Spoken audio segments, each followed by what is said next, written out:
بسم اللہ الرحمن الرحیم۔ ایک شخص نے امریکہ میں تعلیم حاصل کی۔ اس کا استاد یہودی تھا۔ ایک دن سبق میں سود کے فائدے بیان کرنے لگا۔ مسلمان طالب علم نے سوال داغا، سر سود میں تو برکت نہیں ہوگی؟ یہودی کہنے لگا، برکت تو دنیا میں کہیں نہیں پائی جاتی۔ مسلمان نے کہا، اگر کوئی شخص کہے کہ مجھے 10,000 کتے چاہیے تو کیا وہ مل جائیں گے؟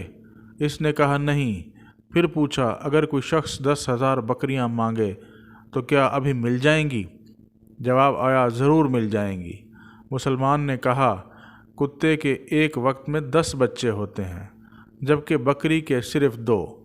پھر ہر روز بکریاں ذبح کی جاتی ہیں مگر کتے آزاد پھرتے ہیں، اس کے باوجود بکریاں زیادہ ہیں۔ اسی کو برکت کہتے ہیں۔ یہودی استاد یہ جواب سن کر حیران اور لاجواب ہو گیا۔ جزاک اللہ۔